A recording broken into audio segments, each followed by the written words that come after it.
আউযু বিল্লাহি মিনাশ শাইতানির রাজিম। বিসমিল্লাহির রহমানির রহিম। সুপ্রিয় দর্শক শ্রোতাবৃন্দ, মহাগ্রন্থ আল কোরআনের সূরা আরাফের 179 নম্বর আয়াতটা এখন আমি আপনাদের সাথে শেয়ার করার চেষ্টা করব। আল্লাহ পাক তৌফিক দান করুক। বিসমিল্লাহির রহমানির রহিম। ওয়ালাকাদ জারানা লিজাহান্নামা কাসীরাম মিনাল জিন্নি ওয়াল ইনসি।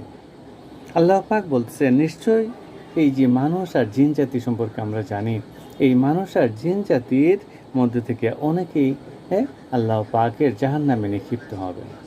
কিন্তু কেন এই মানুষ আর জিন জাতি থেকে অনেকে জাহান্নামে নিক্ষিপ্ত হবে?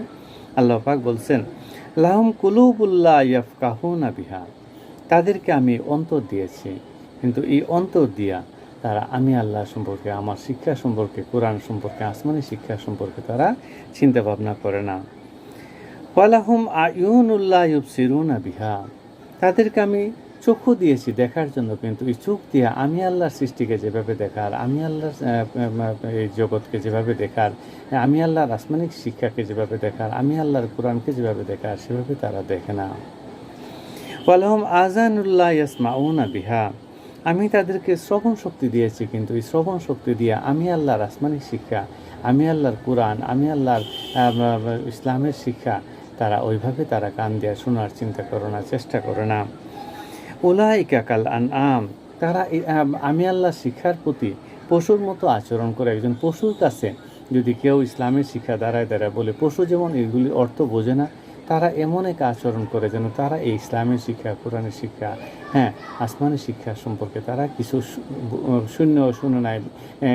তাদের কাছে বলা হয়, কিন্তু তারা যেন শুনে নাই, তারা যেন দেখে নাই, তারা যেন বোঝে না, এরকম একটা আচরণ করে, যে আচরণটা একটা পশু করে। পশুর কাছে এরকম কোরআনের শিক্ষা নিয়ে আলোচনা করলে পশু যেমন শুনেও বোঝে না, দেখে না, এরকম দেখে নাই, বোঝে নাই, শুনে নাই, এরকম আচরণ করে, ঠিক তারাও এরকম আচরণ করে। আর তারপরে বলছেন উলাইকা আকাল আনাম, তারা বরং পশুর মতো আচরণ করলো। তারপর বলছেন বালহুম আদাল্লুন, বরং পশুর সাথে নিকৃষ্ট আচরণ করলো। কারণ পশু কিন্তু কোরআনের শিক্ষা, আসমানি শিক্ষার বিরোধিতা করে না, তারা কিন্তু আবার কোরআনের শিক্ষা গ্রহণ করে না, চিন্তা ভাবনা করে না, বোঝে না, শুনে না, কিন্তু এটার আবার বিরোধিতা করে। পশু কিন্তু বিরোধিতা করে না, ফলে পশুর চাইতে নিকৃষ্ট কাজটা তারা করলো। পশু এরকম নিকৃষ্ট কাজ করে না যে আল্লাহ শিক্ষার বিরোধিতা করে না, কিন্তু তারা কিন্তু আল্লাহ শিক্ষার বিরোধিতা করে। আল্লাহ পাক বলতেছেন, উলাইকা হুমুল গাফিলুন, তারা গাফেল। আল্লাহ পাক আমাদেরকে এই আয়াতের মধ্যে যে শিক্ষা রাখছেন, আমরা যেন শিক্ষা গ্রহণ করে সঠিক সময়ে সঠিক পথে চলে ধন্য হতে পারি। আল্লাহ পাক কবুল করুন।